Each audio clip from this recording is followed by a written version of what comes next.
right, we got the cheerleading section over here. How about over here in the middle? On this end. All right, keep hope alive. Yeah.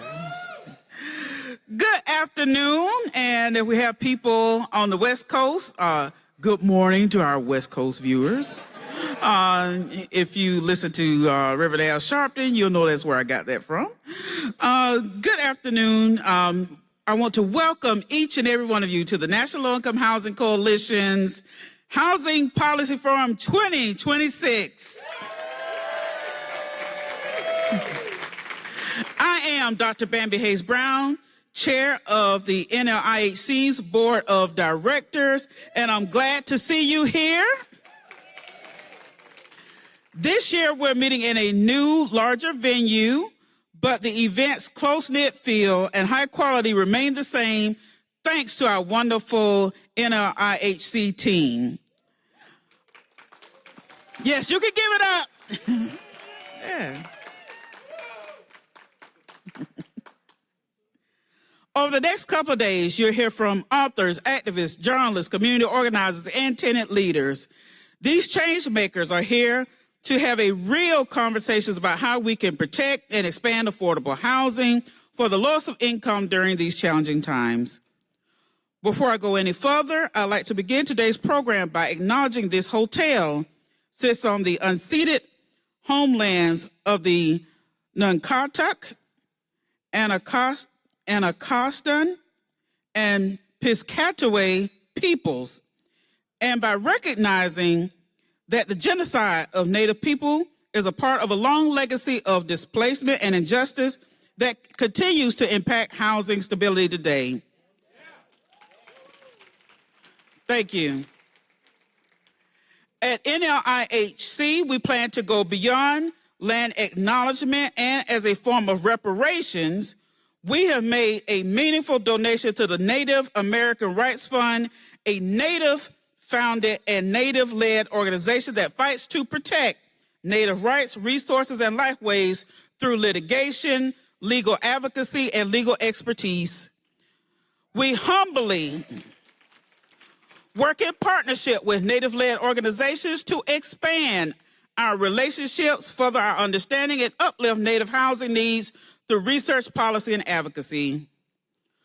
Throughout the history of NLIHC's Housing Policy Forum, we've navigated pandemics, federal budget cuts that slashed funding for critical housing programs, policies that propose rent increase for the lowest of income tenants, and a multitude to deregulate fair housing laws. This year's challenges are similar. We're facing a Trump 2.0, which feels like a 10.0, administration. That early into its term proposed historic cuts to HUD programs, and this was in addition to implementing a massive reduction in HUD staff, crippling the agent's key fair housing investigations and slowing down critical housing assistance. However, just as we did during Trump's first term, when we secured historic COVID-19 emergency rental assistance, helped implement a national eviction moratorium, made the Protecting Tenants in Foreclosure Act permanent, stopped the proposal to evict mixed status immigrant families from public and assisted housing, and defended fair housing rules, we will come together again to protect the affordable housing programs people depend on.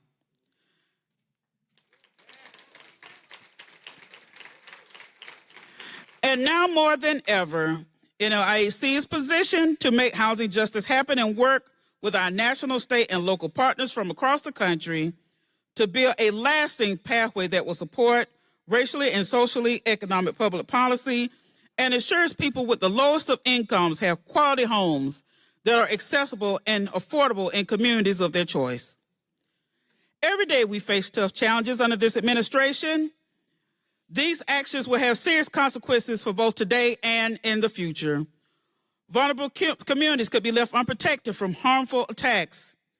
Homeless shelters may have to close and new affordable housing projects could stop. Families who rely on rental assistance may see their rent go up right away or even face eviction.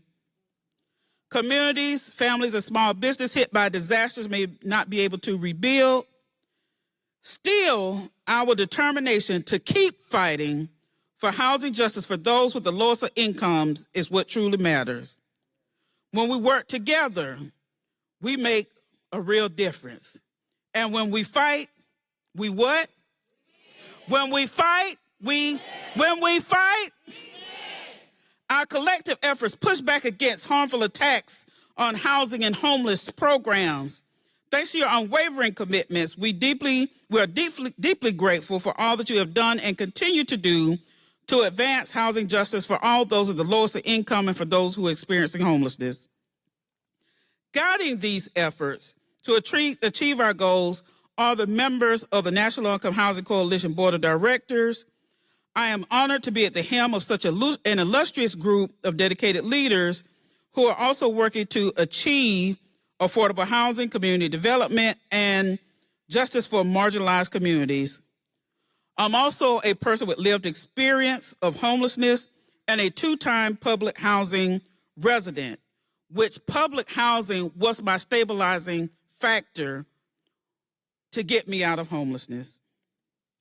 At this point, I would like to recognize our board of directors.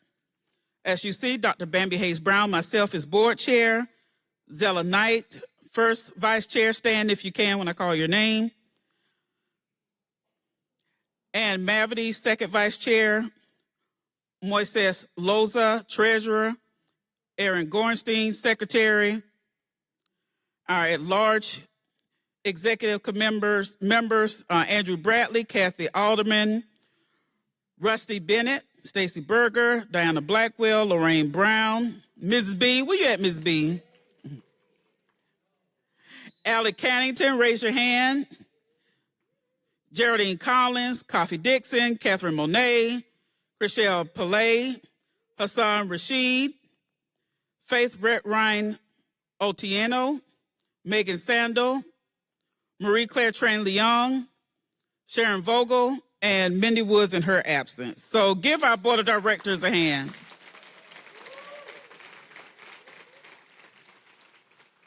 I am excited to launch the Forum 2026, and I hope you are too.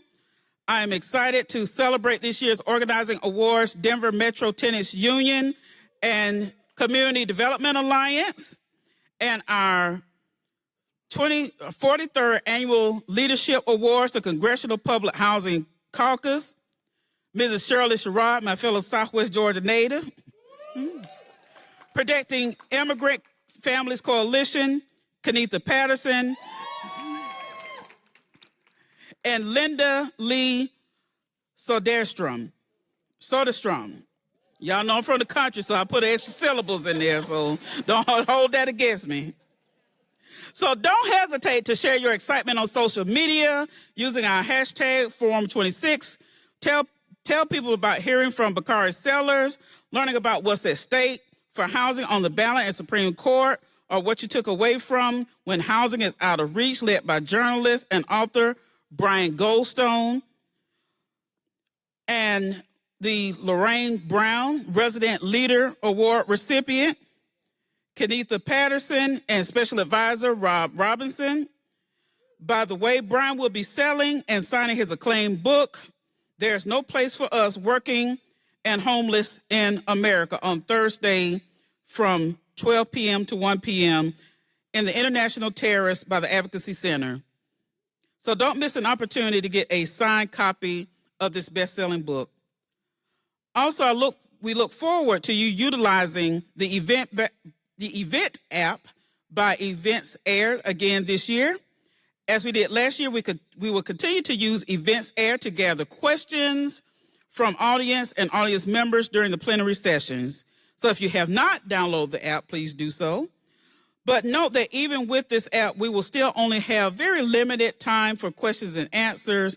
So we may not get every question answered, but we will do our best, and we will definitely be here for the duration of the event to answer any questions that you may have.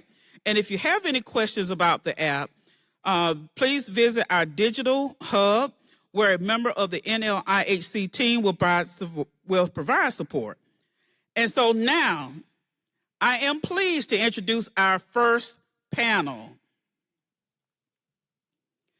Reclaiming Narrative Power in a Polarized America, with Dunshaw Hockett, Interim Co-Director, and Rachel D. Gottsiel, Interim Co-Director at the Perception Institute. So please welcome them as they come up.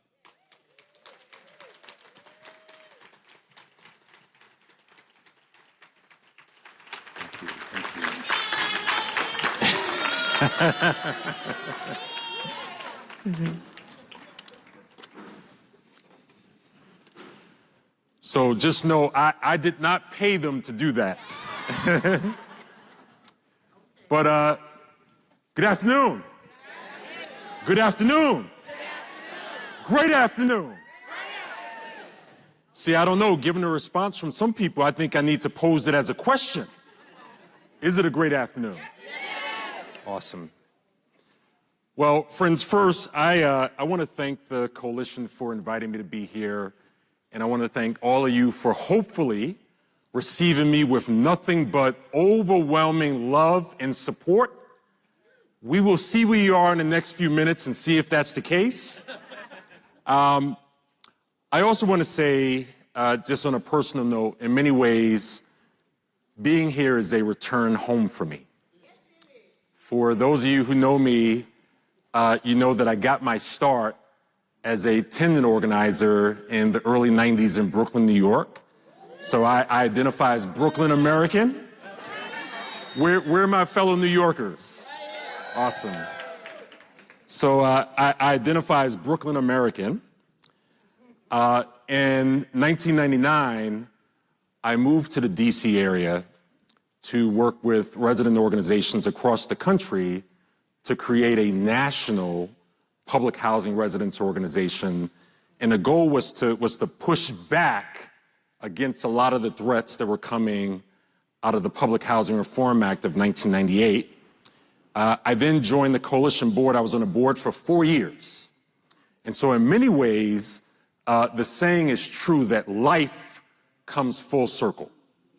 But I will tell you that every time that I am in this space, I am reminded that I am an organizer at heart, and public housing in particular, the affordable housing movement in general, has shaped me into who I am today. So I just want to say thank you for that.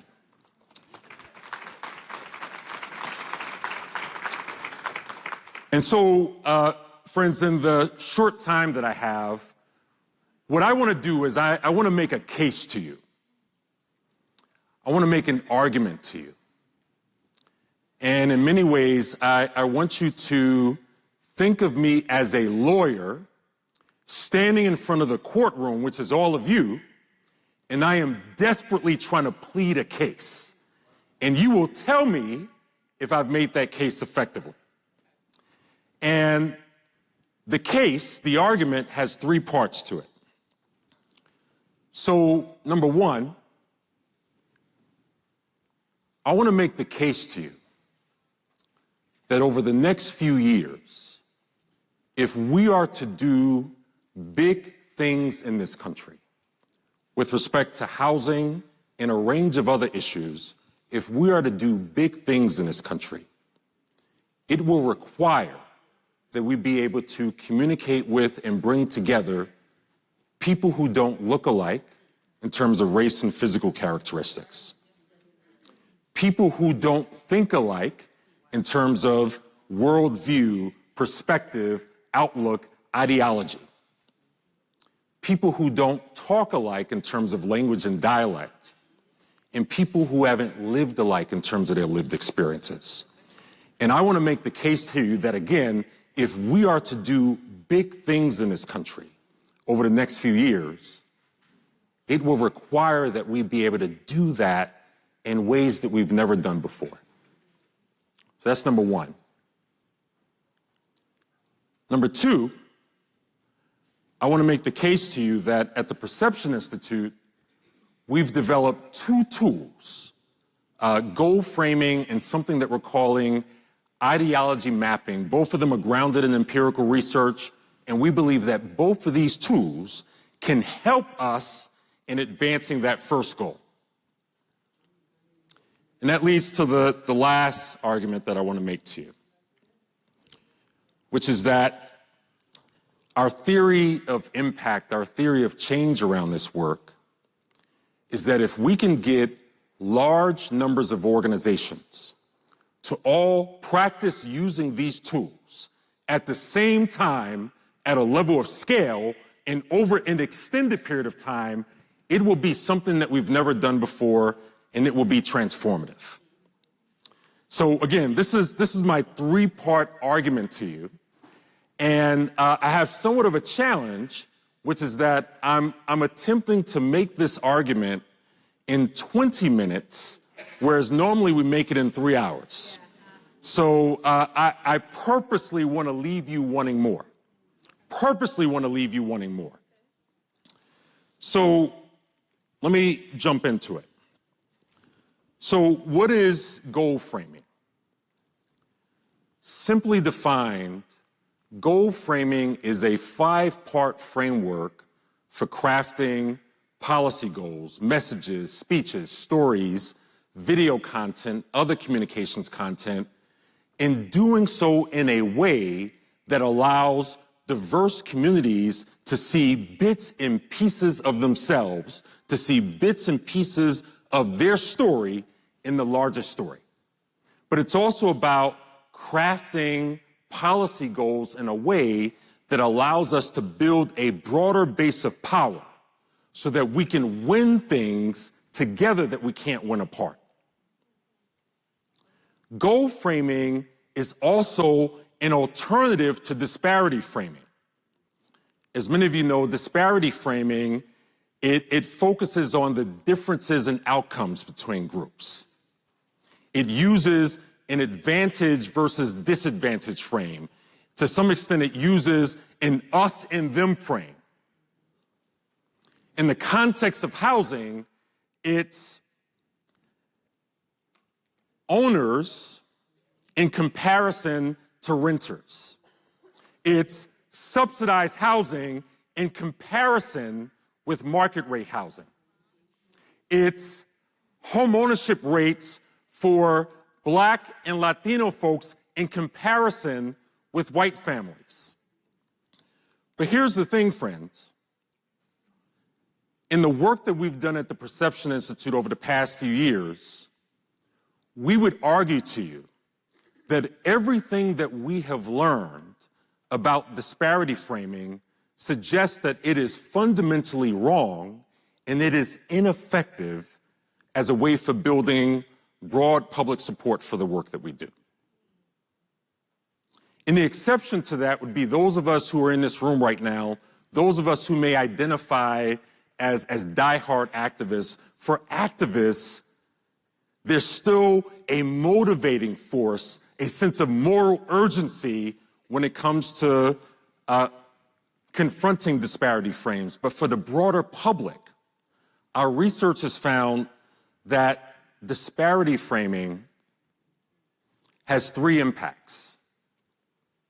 So number one, in our research, we found that disparity framing, it actually reduces public support for issues that we care about, in some cases by 25%. It generates a sense of hopelessness and despair oftentimes within the communities that we try to organize.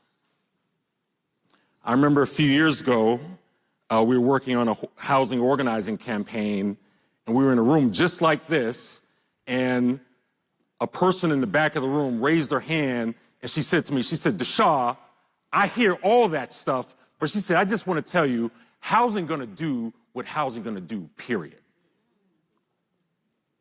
And so disparity framing has the potential to generate a sense of hopelessness and despair within the very same communities that we attempt to organize.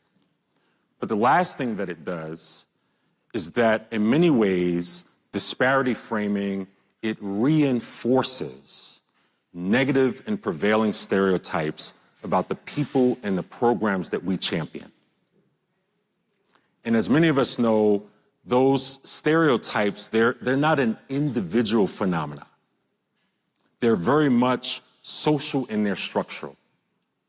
These aren't stereotypes that emerge from some deep, dark place from within our heads. Just the opposite. These stereotypes, they're the result of things that we absorb from the broader society.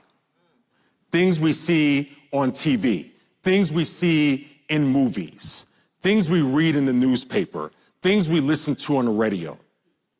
I would dare say things that many of us are told at a very young age by people who we love and respect, who unintentionally may say something like, "Be careful with her. She grew up in Marcy houses. I don't know about him. He grew up in Bushwick houses." And so these stereotypes, they don't come from some deep, dark place from within our heads. They're the result of things that we absorb from the broader society. They're very much social in their structure. And I want to give you an example of how these stereotypes play out at a structural level. And so I want to do a little bit of public housing on the big screen trivia. So this is a test of your movie watching experiences. So everybody willing to play? Yes? So my only ask is wait until I finish the setup before you call out the name of the movie. Are we good? Okay. All right. So who knows the name of the movie that starred Halle Berry, in which Halle Berry plays a quote-unquote crackhead who goes into public housing in Chicago to get her drug fix? You're close. Losing Isaiah. Losing Isaiah, yes. Who knows the name of the movie? Who knows the name of the movie that starred Denzel Washington, in which Denzel plays a quote-unquote thug cop who goes into public housing in Los Angeles to see his hot Spanish-speaking girlfriend? Training Day, right. Who knows the name of the movie that starred the evil black man who also hung out in public housing, and every time you looked in the mirror and you said his name 5 times, he showed up and he killed you? Say it another time. Say it a 3rd time. Say it a 4th time.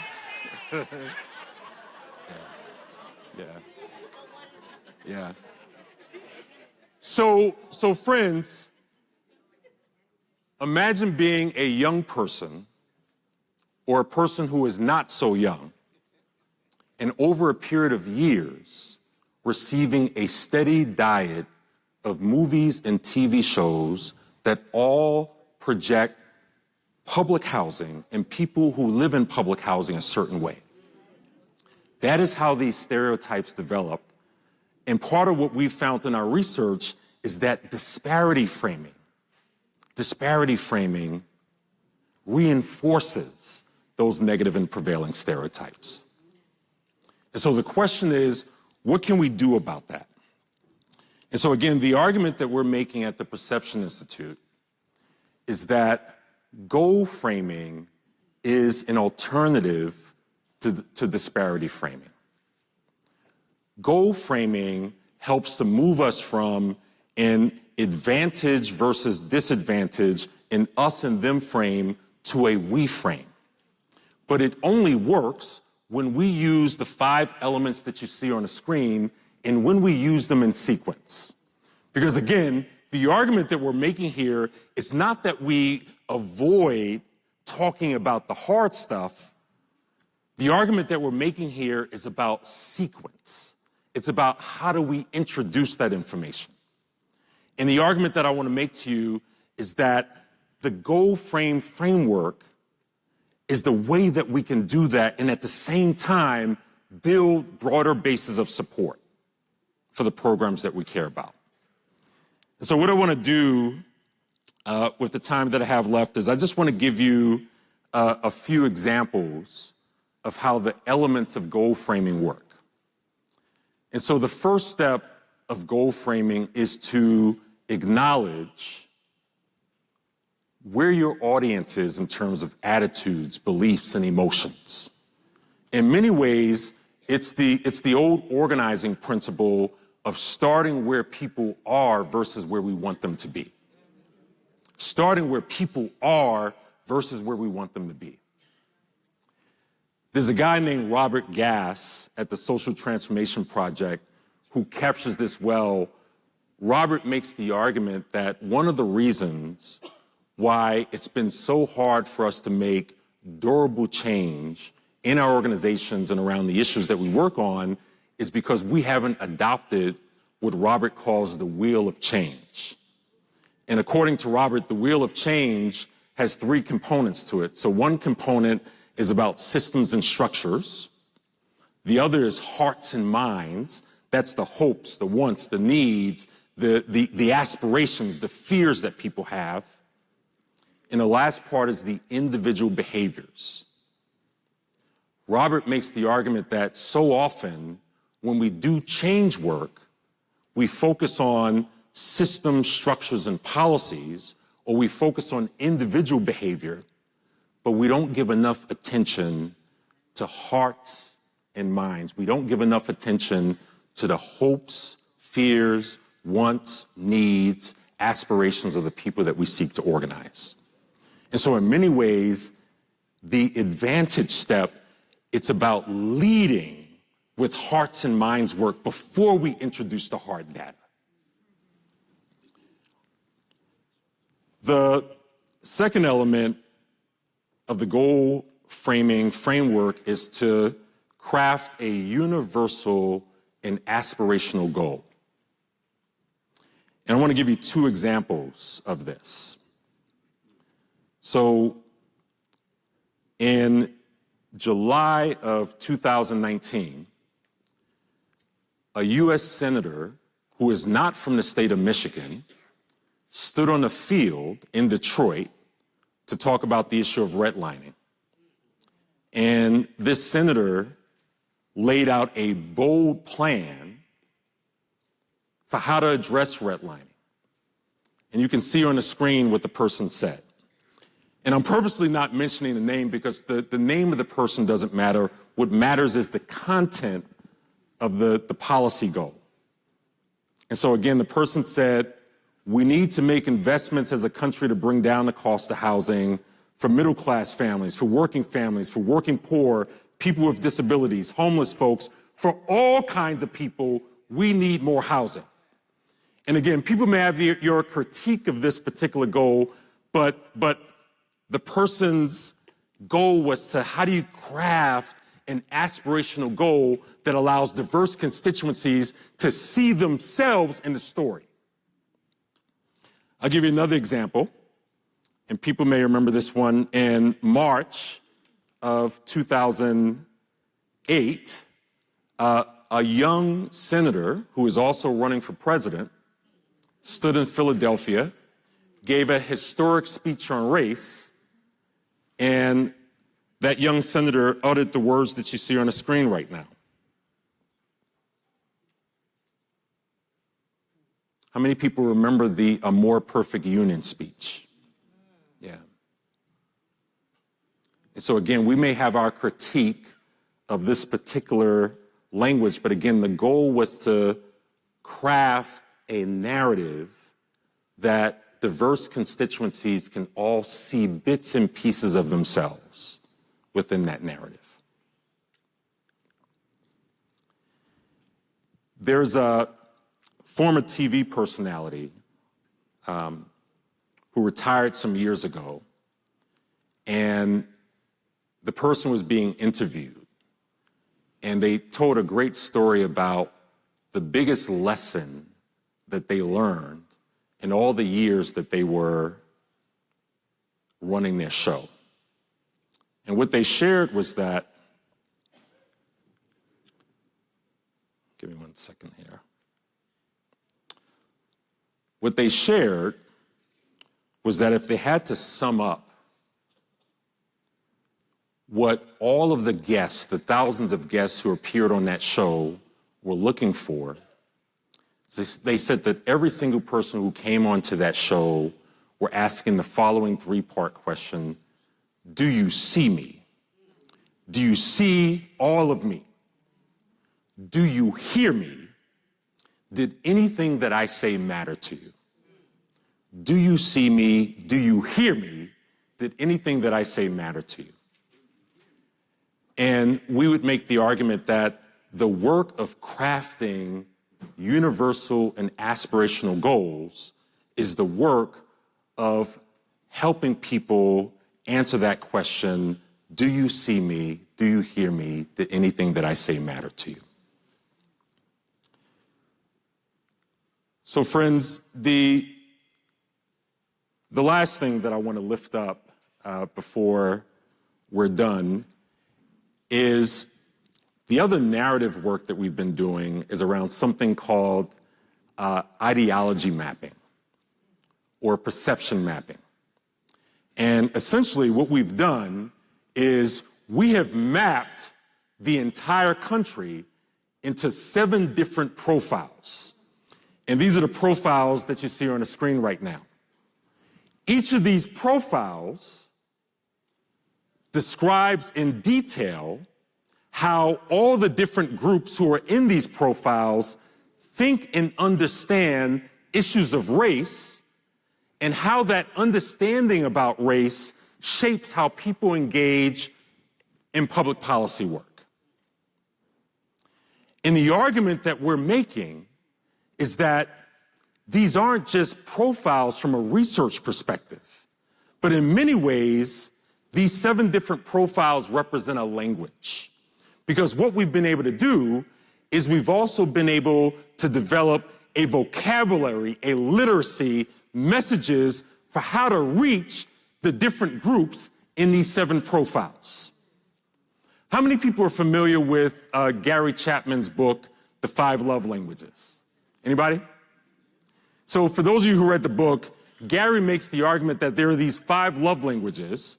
He makes the argument that my love language may be words of affirmation, your love language may be gift giving, but even if I don't speak your language, if I want to be in a meaningful relationship with you, I have to learn how to speak that language. And so the argument that we're making with the work around ideology mapping is that if we want to build broader bases of power to win around the issues that we care about and that we can't win on our own, the work has to be to learn how to speak across these different 7 profiles. In a sense, we have to learn how to become multilingual in being able to speak to all 7 of these different constituencies.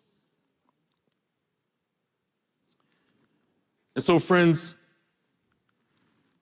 on that note, I want to close by repeating the argument that I started with, which, again, is over the next few years, if we're going to do big things in this country around housing and a range of other issues, if we're going to do big things, we will have to be able to communicate with and bring together people who don't look alike, think alike, talk alike, and haven't lived alike. And we will need to do that in ways that we have never done before. And again, my second argument to you is that at the Perception Institute, we believe that we have developed 2 tools, goal framing and ideology mapping, that we believe can help us to do that.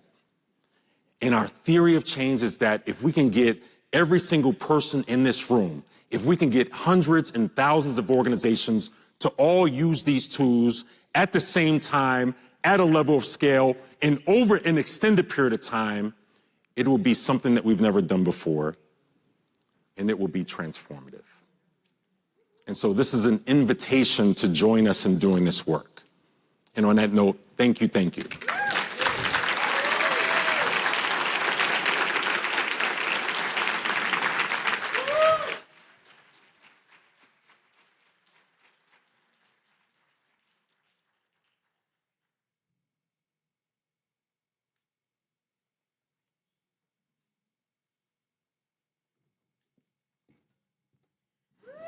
Well, hello, hello, hello, Coalition. Oh my goodness, look at you all today. I love you're fired up. You're always fired up, and that's what's needed. Hello, everyone. My name is Renee Willis, President and CEO of the National Low-Income Housing Coalition. It is so wonderful to be here with you today, and welcome to DC. For those who have traveled far to be here today, thank you so very much. We're going to transition to our next session, and I have the privilege of introducing our next speaker, Bakari Sellers.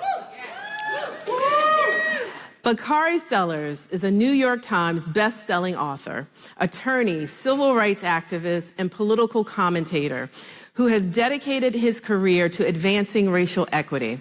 His best-selling memoir, My Vanishing Country, examines policies that deeply impact rural, Black, and other marginalized communities across the nation. At the age of 22, Sellers was the nation's youngest Black elected legislator. 22. From 2006 to 2014, Sellers represented South Carolina's 90th district in the State House of Representatives. So if South Carolina is in the House, please, there you go. I knew they were here. Up front and center, we love it.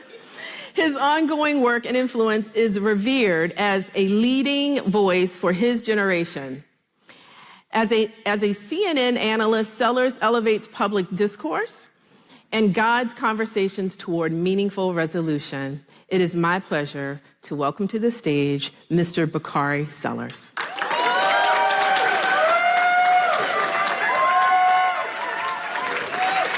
Thank you. Thank you so much. You're welcome. You're welcome. That's right. All right. This is a coalition. Yeah, I see. It's Meet beautiful. our family. It's beautiful. Hello. We are excited that you have joined us today, and that we're, really just to be able to take a step back. And many of the people here in the room, these are advocates and residents and tenant leaders and people from all across the country who are doing really the hard work of, housing justice, right? And so we want to take a step back really to from the day-to-day work and reflect on a bigger picture. And that is really democracy and justice and the role each of us plays in shaping the future. So let's start, we're going to start a little bit closer to home first before we go for the big ideas, because we want to start first with where you started in your belief in terms of many people know you today as a lawyer, a commentator, political analyst, a political voice. But I'd like to start a little closer to home and what first shaped your belief that public policy and politics could actually change people's lives? Oh, wow. So first, let me say that I am from the big city of Denmark, South Carolina, where we have 3 stoplights and a blinking light. And my mom and dad, they would always tell me the 2 most important words in the English language were the words, thank you. And they're not nearly said. I have the amazing opportunity many times to travel around the world and speak. And when I do, sometimes I use Southern colloquialisms that go beyond the audience. And down south, we have this saying that you have to give people their flowers while they're living. And then the audience says, amen. See how that worked? We working on y'all. But I do want to say thank you. I want to say thank you to your amazing president, because leading this organization during this time, I'm certain is a challenge. And thank you to all of you all. And I guess my thank you is not just an acknowledgement of the work that you have done or the work that you are doing, but it's more so an acknowledgement of the work that we have ahead of us. starting tomorrow. You asked a good question about how I got started and my belief about public policy, what kind of annotates my core. And that comes from before I was born. You know, I'm reminded when I have discussions about our country's history or the fragility of democracy, I'm reminded that we are very young. My mom was a part of the desegregating class of Hamilton High School in Memphis, Tennessee.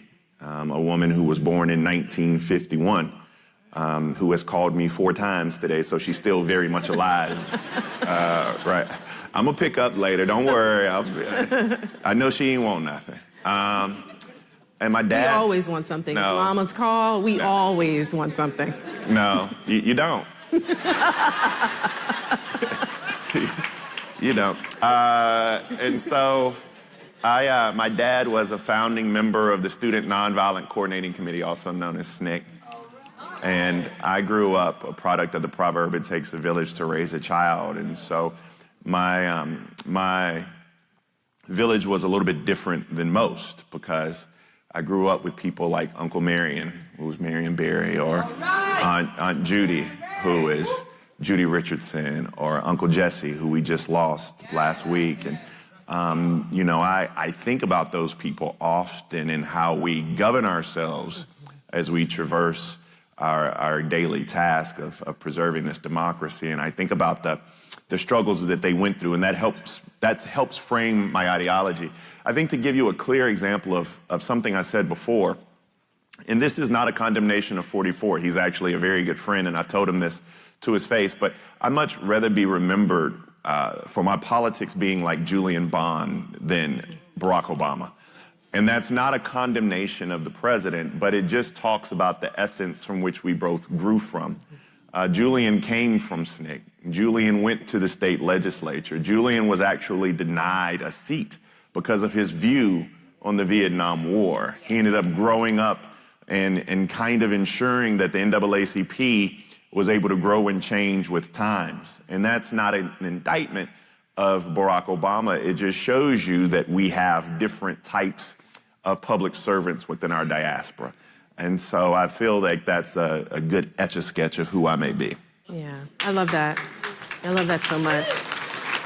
Bakari and I had a really interesting conversation backstage in terms of his roots in the South. And I shared with him that my grandfather, and I know I talked about my grandfather who was a sharecropper at our last forum. He was from, when he was living, he was from Sumter, South Carolina as well. So I understand those roots, and I understand, you know, how deep, you know, when you have family members and the lessons that they teach you that continue, right? And it really is our duty to do this work. And so I appreciate you in that response. Thank you.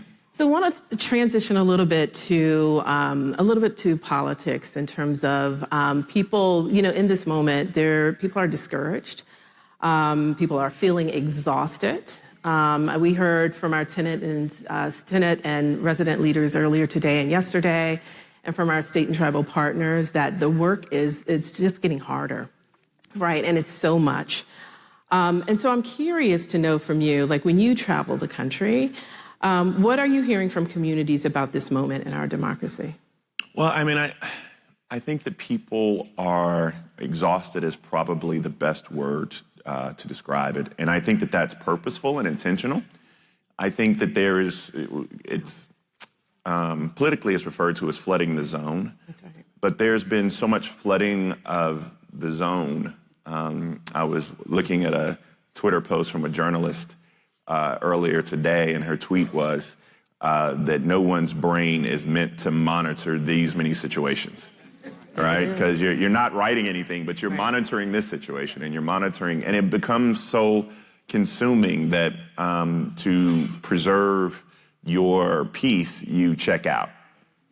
And there are 2 things I'd say to that. The first is that's okay.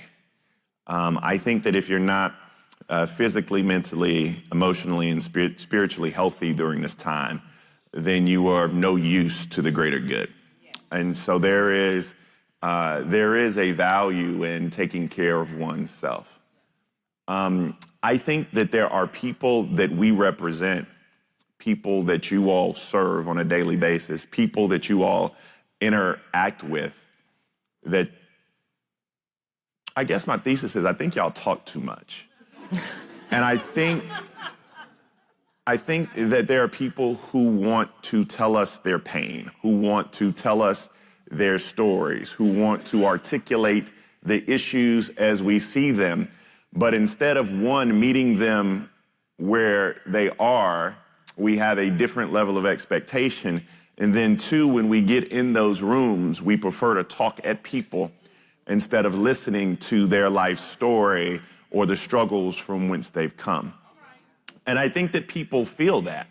And so when they are trying to tell you about their pain or their struggle, but are being talked at or talked to, most times they checked out the process. And so I think we have to do a better job of communicating with people, meeting people where they are, understanding how people consume news, understanding how people consume the issues that you all are dealing with as an organization. You know, I haven't checked it out, but I'll get in the back and I'll ask you, like, what is your Snapchat and TikTok like? Like, who runs that for the organization? And some of y'all will be like, why do we need that? And you're probably one of the reasons that we haven't moved as quickly as we need to move in the right direction. We have to make sure that we're meeting people where they are, understanding they consume news and ideas in very different ways. And 9 times out of 10, people don't want to hear Bakari Sellers for an hour. They rather, in their private time, scroll through a couple of reels that are 30, 45 seconds long that gives them something that they can chew on, remember. And then most times they go and research it and try to figure out what that means for them and their families. Also, leadership is very lonely. And I think that some of us believe that when we're doing, quote unquote, God's work, that we turn around and there are going to be millions of people there with us helping, you know, put their shoulder to the wheel to get this car out the ditch. And that's just not the way leadership is. I tell people when I speak at institutions of higher learning, one of the most perverted things we've done in this country is the way that we teach leadership, because we oftentimes teach leadership by how many followers one has. Like, does your church have 1,000 members? Does your organization have 1,500 paying members? That will dictate whether or not you are a good leader or not, and that's just not the case. Leadership begets other leaders. So it's not the number of people that, quote unquote, follow you, but it's the sheer number, even if it's 3 or 4, of individuals that themselves can go out and take your message and be apostles of leadership as well. So, I mean, I think that was a lot of words to say that we have to begin to live one day at a time.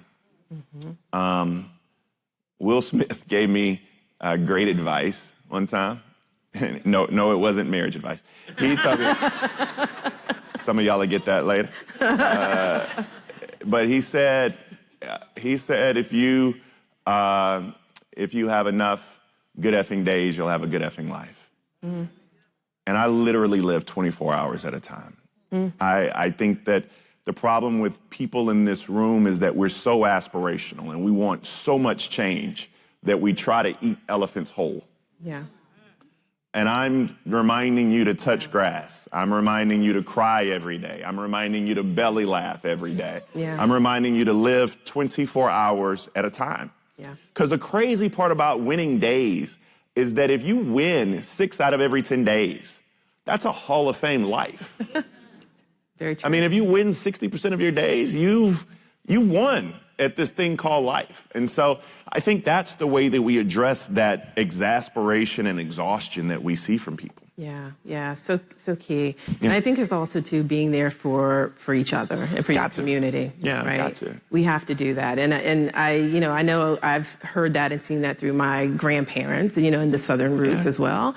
But it applies all over. We have to be there to be a community of care for those and who we need forget it. that. I mean, I think we're seeing it now because, when you see young people get drug out of their homes in the middle of the night, there is some, they voted for that.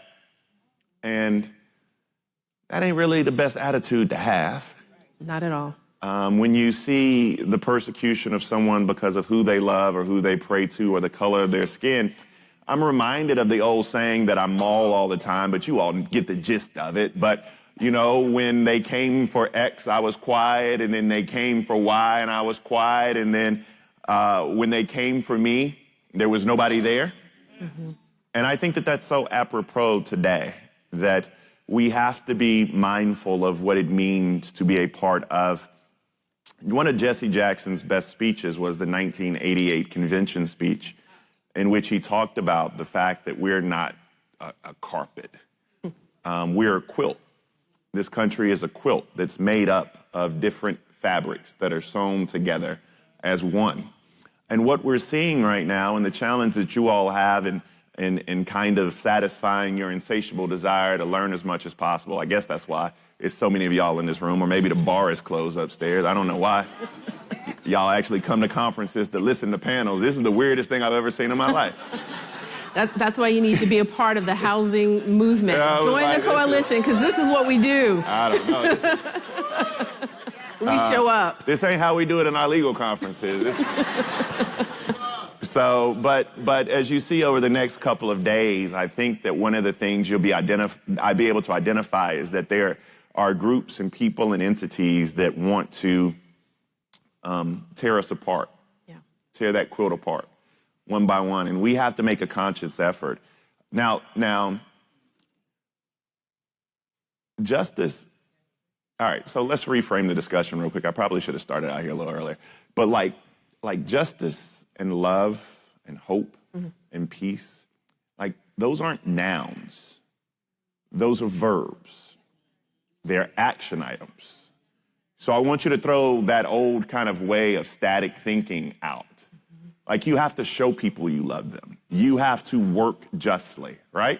So let's kind of first kind of get in that mind frame as we have the larger discussion. I mean, and then you'll get to the point that right now we have to live those things very loudly.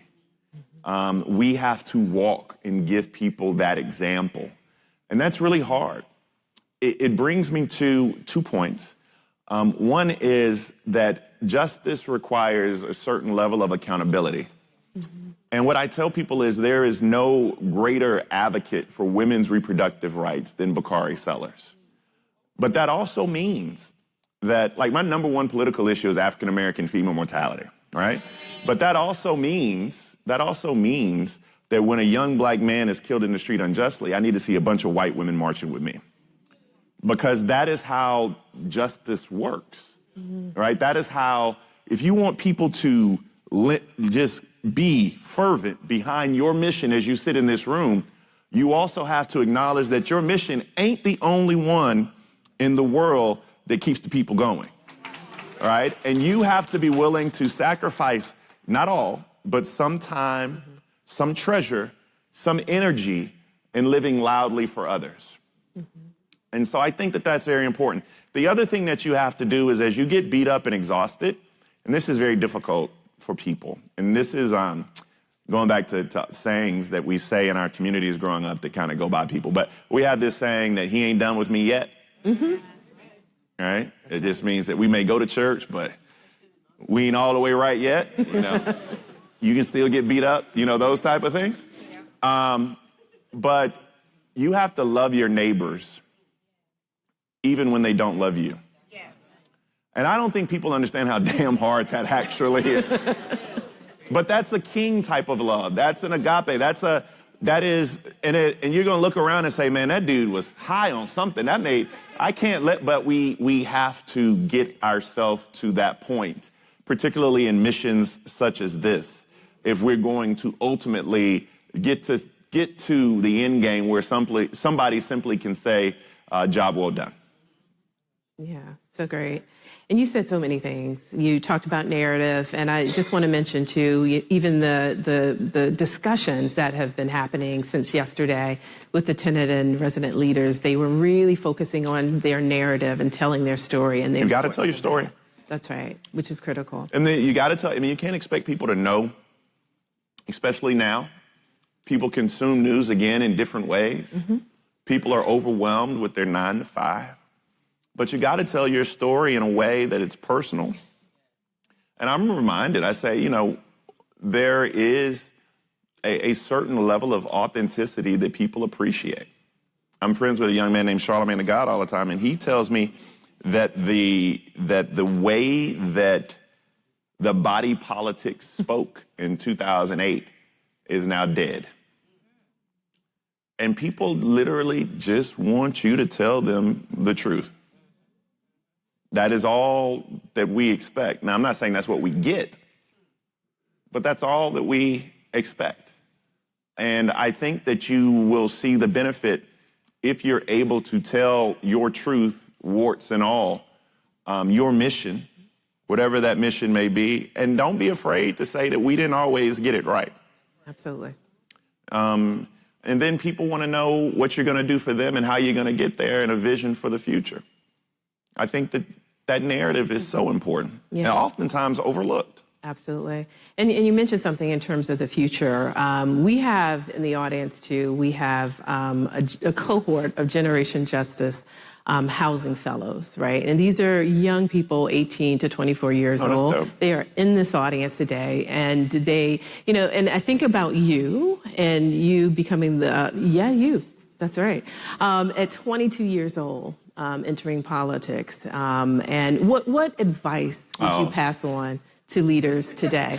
Is that a don't do it now? So there are a couple things that I don't do. Like, I'm not in the advice giving business. Like I don't do the motivation. I'm not because I got enough problems myself. Like I suffer from really bad anxiety, but not like public speaking anxiety. Y'all aunt, she always says my anxiety is when my thoughts are left in my head without adult supervision. It's like, you know how you're sleeping at night and you can hear your ice being made? And like the creak in the floor, the only thing that you see is dark, but you can just see your covers rise. That's when my anxiety goes crazy. No. Yeah. So no, we don't love that for you at all. Well, I mean, it's okay. It's okay. I work with it. I drink a lot of tequila. It helped. Judge me tomorrow. But you know, I don't really give advice. That's weird. That's like people giving. We were talking about our kids in the back, and you don't know what you're doing with them every day, do you? We don't. We just kind of take it one day at a time. But look, I can't tell so many of the secrets because my daughter is in the audience, so I don't need her to know the secrets. Oh, your mama didn't know what she was doing to get you here. She prayed hard. I thought we had a discussion in the back that we weren't going to go there. I will tell you this, though, about this generation, Generation Z. First of all, it's a terrible name. I think that they need to do some rebranding on the name. Generation Z just sounds kind of world-endish, but, you know, they might be onto something. But I go to Applebee's a lot, and I heard that judgment coming from over there. But I go to Applebee's because, one, I love their appetizer sampler. And two, they don't pour drinks like it's their own, right? Like you go upstairs, they're gonna pour you like a little swig of this. It ain't gonna be what you want. Go to Applebee's, they just pour and talk to. And I go to an Applebee's that is right across the street from a veterans hospital. And so I hear some of the wildest stories that you'll ever hear in your life. And I was talking to my bartender the other day, and I said, "What year were you born?" And she said, "I was born in 2000 and." And I said, "And there's more?" But I tell people this often, do this thought experiment with me. A young person born in 2000 has lived through 9/11, a financial crisis, a housing crisis, election of the first black president, Tea Party, re-election of the first black president. They've lived through Parkland. They've lived through Fort Hood. They've lived through a synagogue shooting. Mm-hmm. They've lived through Mother Emanuel AME Church, where 9 of my friends were killed in Charleston. They've lived through the election of Donald Trump. They've lived through a once-in-100-year plague. That's right. They've lived through Russia invading Ukraine. They've lived through Israel and Gaza. They've lived through what we now looks like the precipice of World War III. I mean, they have They have lived through all of those things under the auspices of social media, and they're still here. And I think that the power of that example shows you that they probably need more grace, that we should probably give them more grace. And I also think that thought experiment shows that we should probably give ourselves more grace too. And so I don't really have any advice for 18 to 24. I mean, they'll figure it out. Young people always figure it out. Like, I don't know why y'all are here trying so hard. Like, every civil rights movement in this country was led by young people. Mm-hmm.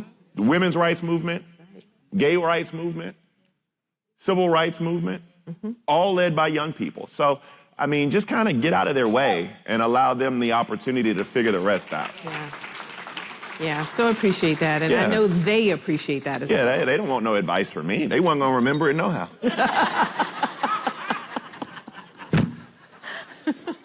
That's right. Let's transition a little bit. You've often talk about justice and not being linear. Correct. I would love to hear more about that. Well, justice, we also need to define it. I'm big on being intentional with language because it matters. Y'all can't be sneaking up on me. That's right. Wrong climate for that, yo. But the best example I can give you is George Floyd, for example. When people saw Derek Chauvin actually get arrested and sentenced, they said, that's justice. And I'm reminded that's accountability. Justice is George Floyd still being here. So that is an example of how we have to think about those words. Now, what did it take for a black man in this country to get accountability? It took for a young lady named Danella Frazier, who was 17 years old, to have the wherewithal to take her camera out and the courage to film. That's right. It had to have him on camera for over 9 minutes, screaming out for his mother with a knee on his neck. And it had to take the fact that we were in a once-in-a-100-year pandemic. That's right. And people say, Bakari, why do you say that? Because of the simple fact we were in COVID. You were locked in your homes. You couldn't go anywhere, and you had to watch it over and over and over and over again. So those three things had to happen just for George Floyd to have accountability. Now, justice requires something which is a little bit more simple in thought, but more difficult in execution, which is that we have to give people the benefit of their humanity. And the reason that we're able to treat people as less than human is because we don't give them the benefit of that humanity.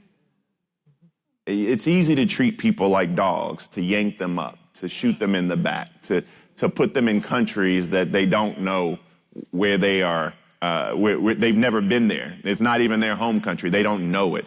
It's very easy to treat a population of individuals who are homeless, or populations of individuals who are poor, or don't have access to quality care, or kids go to school where their heating and air don't work and infrastructure is falling apart.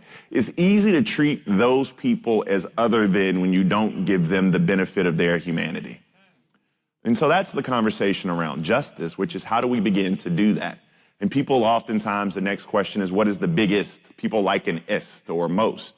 And I can't tell you what the biggest or most important or most pressing issue we have is. I can just tell you that in this country, we have an empathy deficit, but we also have large segments of individuals, groups that do not give others the benefit of their humanity. And that in itself promotes injustice. Yeah, amen to that. Yeah, thank you for that. That's right. So we've seen you all day on television, on CNN and other in other venues and stations. I'm very curious to know, because as we think about housing and the work of housing, what we do every day as organizations, as individuals, we're really trying to elevate and amplify, the importance and the critical importance of housing, affordable housing. because we are in a housing crisis. Unquestionably. Do you have any, and I know you don't give advice, but I'm going to ask you that A word again. Advice on to folks in the audience who are running organizations who are really trying to amplify the work that they're doing. Advice to tenant leaders who are going door to door, really connecting with their community in terms of and hearing those stories. Yeah. How do we get those stories out into the broader? You have to give it a face. I was having a conversation on TV, and I said 2 words, and you would have thought I was speaking another language. I simply said working poor. You know, people don't know that that exists. There are people who don't know that individuals in this country work 40, 50, 60 hours a week and are still homeless. Or still can't afford insurance. That's right. You know, or still can't make their ends meet for basic necessities. And so we have, but that story, I'm reminded that although sometimes we have the right message, sometimes I'm not the right messenger. And that's why putting those faces, having confidence in their ability to tell their story, even if some of the individuals you serve, even if their subjects and verbs fight all the time, and it drives you crazy, sometimes they are a better messenger for our group's message than we could ever imagine. And I think that making sure that we uplift those people, that we give people like that a platform, that we go out in the community and begin to do those 30-second, 45-second sound bites, that we allow people to tell those stories, that we do our Instagram and our Facebook, that we write op-ed pieces to our local newspapers, that we go on our Sunday morning local, every community has those little Sunday morning local shows where they come on. We take advantage of those opportunities. We do those letters to the editor. We do those things that are necessary to give our, not just an issue, but what gives us our knot in our stomach or makes our heart beat faster, to allow that to have a face so that people aren't able to just turn the page, which is what some people do on your issue right now. And let me tell you something. You are going to be disappointed and discouraged when you leave the Hill on Friday. Okay? Let me just tell y'all this. All right? I know she's gonna be like, why are you telling that? Yeah, we're gonna have a discussion backstage. You're going to be disappointed and discouraged because the people you are dealing with, well, I'm gonna get to don't care, but they ain't smarter than you. That's right. You're gonna go in thinking that you're about to meet a policy guru or genius, and you are not. And the second thing you're gonna think is that they actually care about the people that you and they represent. That's right. And so your job is to go in and tell them a compelling story in 30, 45 seconds. Now that's your task. And that is really, really difficult. So you need to start preparing. The length of time you will have to talk to of course they'll be in there longer than that, but a elected official or their staffer is the length of time it takes you from pressing your elevator button to getting off on your floor. You need to tell why this issue matters. You need to be able to articulate why housing is the backbone of our economy. Why housing is what a first world country should focus on with great intent and purpose. That's right. And why housing, for some of you all who have members who don't really think like that, has one of the best returns on investments.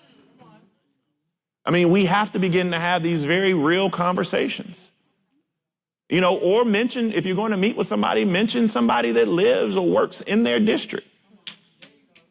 Say XYZ has supported you every time you've been elected, and they want you to know that the issue they care most about is this.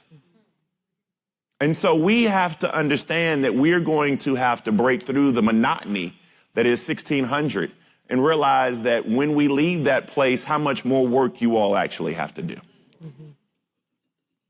Yeah, so what I'm hearing from you is that also, that elevator pitch, and just really sharing the story with policymakers. With honesty. Yes. With pain. With triumph. I mean, you're not going to go see no boring movie that got a terrible trailer, are you? I mean, you all have to be a trailer, a movie trailer, for issues that really matter. And you all are gonna be like, Bakari, I got a 35-page treatise I'm prepared to deliver on Friday. Okay, well, good luck. I just think that our attention spans have gotten shorter. We are in a culture of anti-intellectualism. And we have to be prepared to meet people where they are. The best example I can give you is, how many of you all have animals, dogs? A lot of you all have dogs, right? Yeah. Do you talk to your dog about modern healthcare and medicine daily, or do you just put peanut butter on a peel and give it to him? Oh, you actually have... Oh. All right, I got to find a better analogy. I love it. Right. Got to work on that one. Don't disregard that then. If That's right. they're actually talking to their dog. Okay, all right. Well, that didn't work. But the rest of y'all understood what I was saying. Oh, she's like, oh. Yeah, we're excited about what's going to happen on Friday. We have over 300 people registered to go out to Capitol Hill and to storm the Hill on Friday. So make sure they know you're there. Here in the room. Tell your story. Give it a face. That's right. That's right. Appreciate that. And so I have maybe one more question before we open it up to audience participation. And so if you can go into your app, you can put a question in your app, and then I will receive the questions from somewhere, and then we'll ask those questions from the audience to Bakari. So please, if you have any questions that you would like to ask, please take the time now to put them in the app. And just want to, in terms of movements and how, movements are built, you talked a bit about the civil rights movement. Sure. And how that was, in building momentum. What would you say are some of the things that we should think about in the housing justice movement to continue to build momentum for this work that folks here are doing? I mean, I think that we have to be very goal-oriented. We have to dream extremely big, and we have to dream with our eyes open. We also have to understand that our change that we seek is not going to come tomorrow, and it may not come the day after, and it may not come during our lifetime. Mm-hmm. But we have to believe that our mission is righteous and just.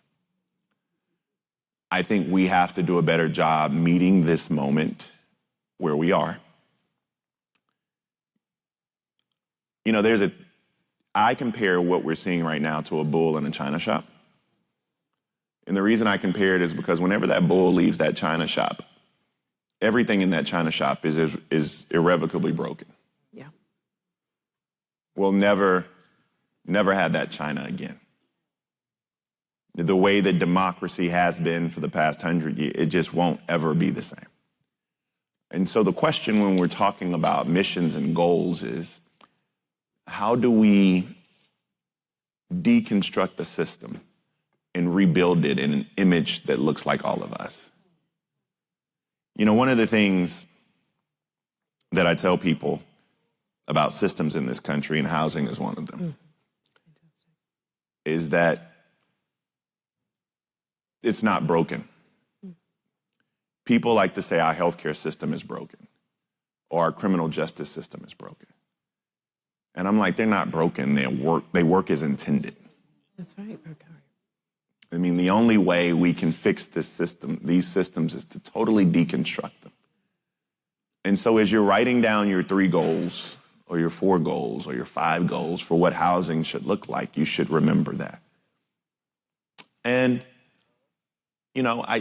I think you should do your very, very best to make it a nonpartisan issue.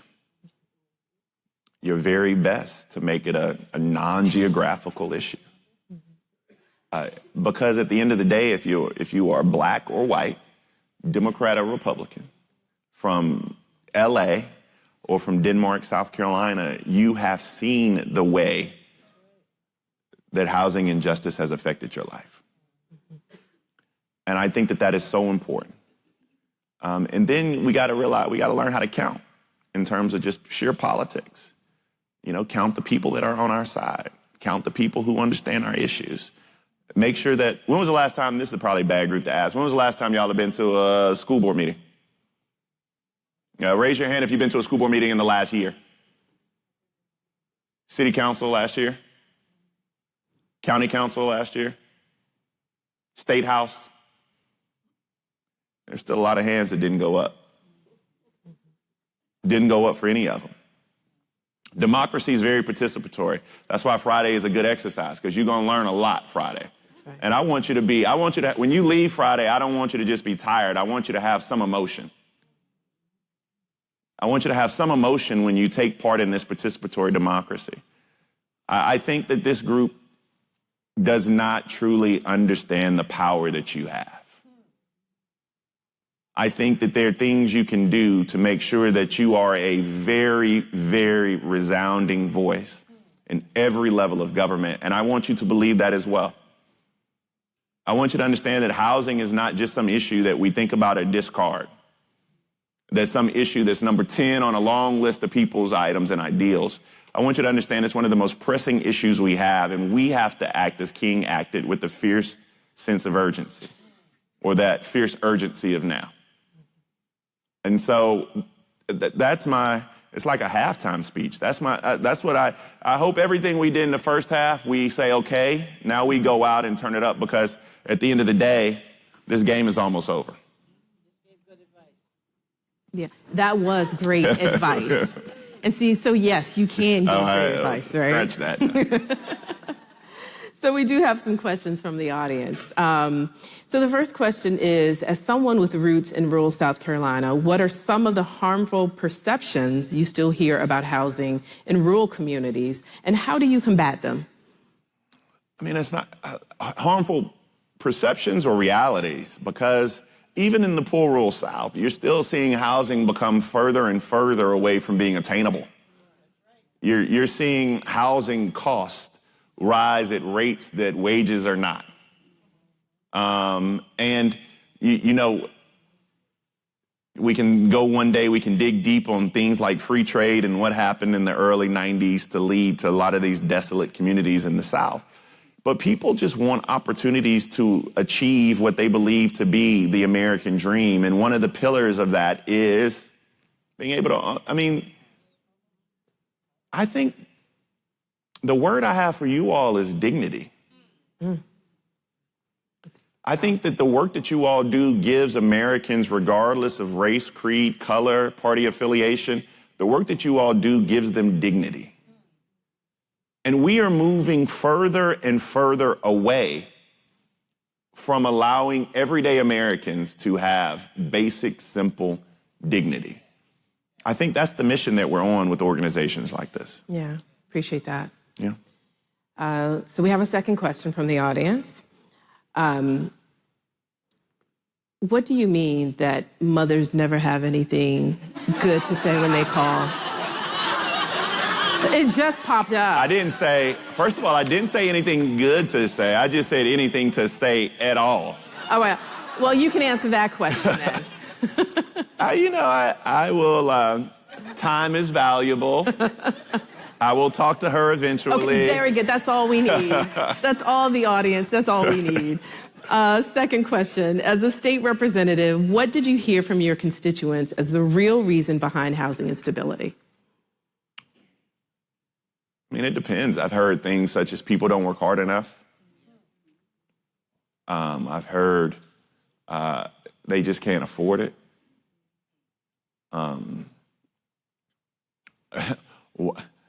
I lived in a poor area, so I lived in I represented a catch-22 area. That's what I refer to them politically. Catch-22 areas are, you guys know how you fund schools in this country? Public schools in this country are funded on a three-legged stool, local property tax, state tax dollars, federal title funds. And you can't recruit you can't improve your schools unless you recruit industry. Mm-hmm. And you can't recruit industry unless you improve your schools. And so you find yourself in this catch-22. It becomes poverty is very cyclical. poverty in this country is like the proverbial dog that chases his tail, all right? And also where you have, everywhere where you have this grave sense of poverty, like where I grew up and where I represented, you also have individuals who find home ownership to be fleeting. There's also a direct correlation between unhealthy communities. You know what? I don't know this to be true, but I would guess if you're able to own your own home, have the dignity of home ownership, you're probably more likely to be healthier too. There are correlations. An increase in home ownership means that schools in your communities will be better. An increase in home ownership means that companies that pay living wages that are better, more practical, more companies that we actually want, they're not predatory, will be in our communities. Better grocery stores. I grew up in a food desert. And I think the last definition of food desert, I may have it wrong, but last year it was you can't go a mile and have access to fresh fruits and vegetables. And so all of these things tie in together. And instead of dealing with it, I thought that we had a unique opportunity after COVID to finally turn the page and deal with some of the systemic inequities that we see. But we just, as a country, we took our $1,600 stimulus checks and nobody ever dealt with the systemic ills that plague our nation. Mm-hmm. It was an opportunity missed. And that's on all of us. We were on the precipice of a golden age. Mm-hmm. We were on the precipice of a revolutionary time period, another Reconstruction. That was the part, that's right. And we've taken, instead of taking steps forward, we've moved back to 1954. Yeah, that's exactly right.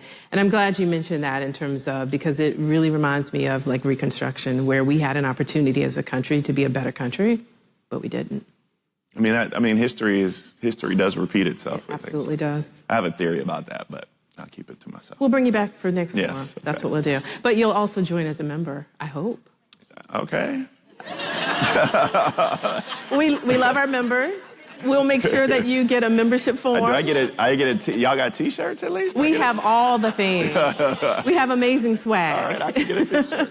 We got time for one more. Yes, we do. Do we have one more? We do, actually. One that did pop up here. Let me just quickly. And so, hold on. We want to use all the time with you. Yeah, no, I'm appreciative of you all. Yes. All right, here's one. Okay. Let's see. With the current administration touting its efforts to increase housing affordability, how do you think we can work towards creating more affordable housing in this country? And is there one specific policy needed to effectively address the lack of affordable housing? Yeah, increase supply. The funny part about it is, this is how politics work. Y'all do know politics is about R&D. But no, I don't mean research and development. Politics is about rob and duplicate. You find a good idea somewhere, you rob it and you duplicated it. I just saw the president, talk about increasing supply, and he just copy and pasted the same thing Kamala Harris said a couple weeks ago. That part, that's right. But until people are serious and intentional and purposeful, nothing's ever gonna get done. That's right. Supply is an issue. And I think right now you are learning that there is a huge profit motive behind people making housing more unaffordable. You see large corporations gobbling up houses left and right, and we're acting as if it's normal. Right. And so, I think that the best example I could give you, and if I was talking to a member on Friday, what I would tell them is, I would look at the average income of their district, the average mortgage of their district, and show them the distance between the two. Mm-hmm. That's right. That is good. Increase supply, and I would also argue increase fairness as well. Fairness has always been. Yeah. Fairness has never been off the table. I think that's why you all talk about housing and justice in the same sentence. But fairness is, We've never dealt with, the redlining that occurred. More now. That's right. We've never dealt with the disadvantages given to black folk when they came back home from serving this country. We've never dealt with black farmers who were unable to achieve loans and lost access to their farms and their homes along the way. That's right. And as I mentioned to you backstage too, we'll be honoring, as many of you know, Mrs. Shirley Sherrod. And it was, as we talk about black farmers and what she and her late husband, Reverend Charles Sherrod, did, and others in their communities, that's what we're talking about in terms of how, we and they were robbed in terms of all the history. So it is important to know your history. Correct. Because it will repeat itself. You're correct. But thank you all so much, because this type of room gives me energy. This type of room gives me hope. This type of room is what the country should look like. I mean, if you all saw what you all looked like from up here, some of you all are more seasoned than others. The diversity in this room, the brilliance in this room, the people who don't even know how long they're going to be in this particular workforce or job, But this room looks like what this country should be, and I hope that you all do a better job of recognizing the power that you have. And I think when we all are allowed to recognize the innate power that no one else can give us and no one else can take away from us, we would walk with our chest out, our head held high, and we'd be sure that individuals understood what our mission was. And we were able to give every American, regardless, just a little bit of dignity that they deserve. So thank you, and God bless you all. So appreciate you, Bakari. Thank you. You were great. Thank you so much. Thank you, sweetheart. And I'm going to ask you, thank you so very much, really. I'm going to ask one favor of you, because you talked about the audience and how wonderful. I want to take a picture with you, a selfie with the audience in the background, okay? So if you all want to stand, and I'm not good at selfies. You have long arms, so I'm going to let you do this. I am so not. All right. Oh, that looks good. All right. Say housing. 1, 2, 3. Housing. That was good. Thank you so very much. Really Thank appreciate you. God bless you all. God bless you as well. Thank you. Thank you.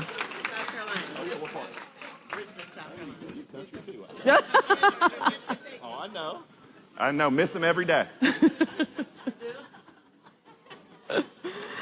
That was fantastic. Another round of applause for Mr. Bakari Sellers. Really appreciate him. Oh my goodness. Fantastic. And so thank you all so very much. Really appreciate that conversation and the energy that you bring to the room. And I just want to say, number one, that, this is one of those moments when coming together really matters. It really, really matters. And we're so glad to have you here in this space. So good afternoon, everyone. Good afternoon, everyone. It is truly an honor to stand here and look out in this room that is filled and really hope that you are enjoying this space, that you have a little bit of elbow room. This is a new space for us. And we want to make sure that you're comfortable as you're doing, this work and as you're meeting people. So, as you know, we have in this audience, we have advocates, we have resident and tenant leaders, we have organizers, researchers, policymakers, partners who are in this room. And we're so grateful for all of you who have traveled from communities across the country to be here. Each year, this convening reminds us of something very, very powerful. And it's that none of us is in this work alone, right? And that's such a great feeling, because I know sometimes when we're doing this work and when we're in communities back home, we think, oh my goodness, this is so much to bear. But I also know too that you have people in your communities that are helping you, pulling you and lifting you up as you're lifting them up. But it really is truly a privilege to be in this room together to lift each other up. And before we talk about policy strategy, I want us to remember something simple, just something that I was reminded of. And I remember at the last forum, I was speaking to a tenant leader who said something that really stayed with me. And she said, When people talk about housing policy, they're really talking about whether or not my family gets to stay in our home. That thing resonated with me. Whether a family gets to stay or whether they have to leave. And that's what housing policy really means. And that's what brings us together. Because in this room are people who are working every day. You all are working every day in communities across the country to make sure more families get to stay. And to understand why this work really matters and is so urgent right now, we have to look honestly at the numbers. So just last week, as many of you know, we released the latest GAP numbers, our GAP report, and the numbers were sobering. Today in the United States, there is a shortage of 7.2 million rental homes available and affordable to people with the lowest incomes, 7.2 million. That number represents millions of families searching for homes that simply do not exist. And the math is stark. So for every 100 extremely low-income renter households, there's only 35 homes that they actually can afford. And this shortage exists in every state and every major metropolitan area in this country. And in other words, in community after community, families are searching for homes that are simply not there. Across the United States, families are navigating rising rents, displacement, natural disasters, policies that often leave too many vulnerable in our communities behind. And housing stability remains uncertain for far too many people in this country. But while the scale of the challenge is enormous, so is the work underway to meet it. And across the country and here in Washington, we are working every day to defend the progress we've made to advance solutions for families who need it. And we are defending federal investments in housing programs that millions rely on. We're protecting access to housing, to homelessness assistance, and opposing barriers such as work requirements, time limits, and rent increases for HUD-assisted households. Because these programs exist to create stability, they're not created to, they shouldn't be at least, created for barriers. And we are also working to protect access to housing for immigrant families and to oppose efforts to slash funding for proven housing and homelessness solutions. That's right. And we know what works. Rental assistance works. Homelessness assistance works. Housing stability works. And we are advancing long-term solutions to the housing crisis, including key bipartisan legislation such as the 21st Century Road to Housing Act, which is a unified package from the House and the Senate. And we are working with partners to strengthen housing stability solutions, including improvements to the low-income housing tax credit, so that more homes can be built and preserved for extremely low-income households. Because increasing supply is incredibly important, but supply alone will not solve the crisis. We must ensure that homes be built, that they're accessible to people who needs them most. And we're also advancing research and policy around disaster housing recovery and resilience, and helping communities rebuild stronger after climate disasters. And throughout all of this work, we remain committed to advancing racially and socially just public policy and housing policy, including strengthening housing solutions in Native and rural communities, and ensuring that historically excluded communities help shape the policies that affect them. Because housing policy is not just about buildings. We all know this. It's about people. It's about dignity. We talked a bit about that with Bakari Sellers. And it's about opportunity. And we need everyone in this room to help carry out this work. Every single person here and people back in your communities to help carry out this work. And the good news is this room is filled with people who are making that progress possible. You all are making this possible. Advocates, tenant leaders, researchers, organizers who refuse to accept that the housing crisis is inevitable and who are working every day for something better. So I just want to share just a few things that are happening in our community, some of our state and tribal partners and some of the work that they're doing. For instance, Prosperity Indiana worked to defeat a Cicero-backed anti-homelessness bill 3 times in the state legislature in 2025. Incredible. In North Carolina, the North Carolina Coalition to End Homelessness led a successful North Carolina Housing Day. Partners in Alaska built relationships with HUD leadership and showcased the unique challenges of providing affordable homes to rural communities and tribal communities as well. In February of last year, a broad-based coalition of housing advocates in Tennessee comprising on-the-ground tenant organizers, nonprofit organizations, faith-based organizations, and others launched the Housing for All Tennessee Coalition. And this coalition would become one of our newest state and tribal partners. So we're really excited about that. And there have been many other wins and successes throughout the country.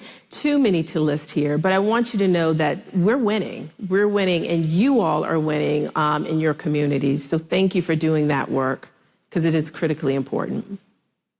Then I also want to talk a bit about opportunity starts at home, because, policy alone will not solve the crisis. Real progress requires partnerships. And that's why one of the most important initiatives we are leading is the Opportunity Starts at Home project, which is a multi-sector campaign bringing together organizations from healthcare to education, to civil rights, to faith-based organizations, to anti-poverty work, to all of the things, economic mobility. Because housing does not exist in isolation. And so that's why it's critically important to hold these partnerships. And I know that you all are doing it in your communities as well. And I also want to talk a little bit about, when people come together across movements to make progress, like the progress that's being made, history tells us something very important.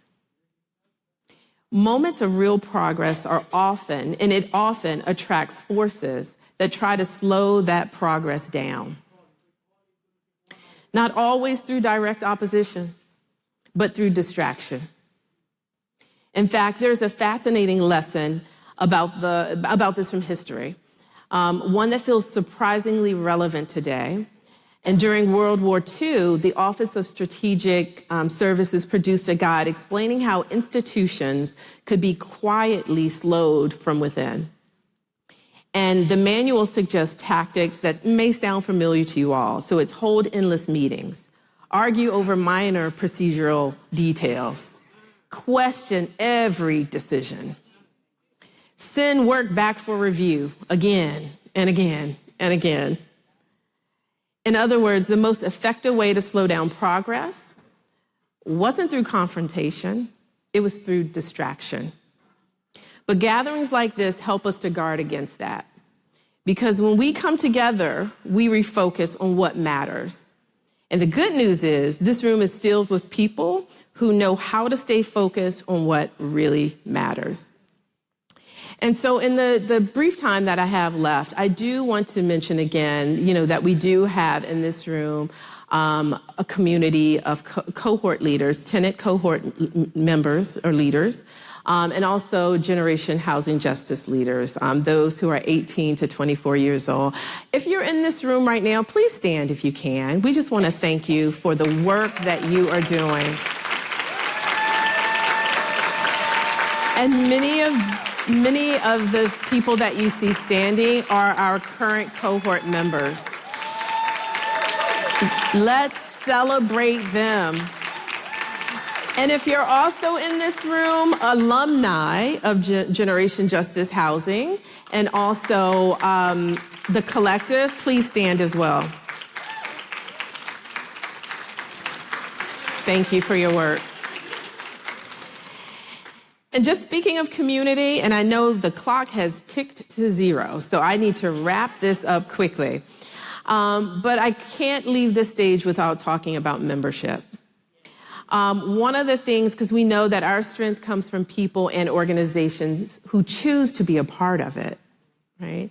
And I learned a very interesting statistic from Lindsay Duval, who is on our team and who manages membership, who's doing an incredible job. But Lindsay shared with me that about 42% of the people in this room are not yet members of the coalition. We need you. We need you more than ever. We need you now. And so I would urge you, I think there's a slide. Yeah, I see it here. You can join if you have your mobile phone. You can simply use this QR code to connect to our membership page. But we also made it just as easy. We have staff in the Advocacy Center who would certainly welcome you to become a member of the coalition because, again, we do need you. So please join if you're not currently a member of the coalition. And I'll say in closing, and we mentioned this earlier, on Friday we will have more than 300 of you all on Capitol Hill. That is huge. Each year we have seen the numbers grow, and it's critically important that you are there talking to your members of Congress or their staffs, right, about what is needed in this moment. And so thank you for all that you do. Thank you for bringing your voice, your truth, your data, your everything, and your power, most of all, as you're meeting with members of Congress on Friday. So I will just close with this. Stay focused, stay courageous, stay you. We talked about the power of telling our story and the truth because it matters. Because the work that we do truly matters. And I thank you all so very much for being here. Enjoy the conference, and let's get to work. Thank you all. Hello, hello. Thank you for that. I was supposed to do one important thing and did not do it. I just want to quickly introduce Romina Davison, who's going to share with you what's happening next, because you're probably trying to figure out, what do we do next? So Romina Davison, Vice President of Field Strategy and Innovation. Please join me on stage. Yay. Hi, friends. How are you? All y'all are standing up. Look, I am fully aware I am standing between you and the break, so let me be brief. I appreciate that. I am Romina. This is my first Housing Policy Forum. Thank you, thank you, thank you. Really, really happy to be with y'all today and through the week. A lot of stuff's happening in the world and in your communities, and we so appreciate you taking the time to be here over the next few days. We got a little bit of a glimpse of what's to come, a lot of breakouts, a lot of informative stuff, and then Hill Day on Friday. Really looking forward to connecting with all of you then. And I really hope, with all the information and all the advocacy, y'all get a little bit of time to connect, have a little bit of joy and a little bit of fun, okay? So please, please proceed to do that. We have a coffee break right now and then breakout sessions in about 45 minutes after that, okay? Thank you all so, so much and have a great forum.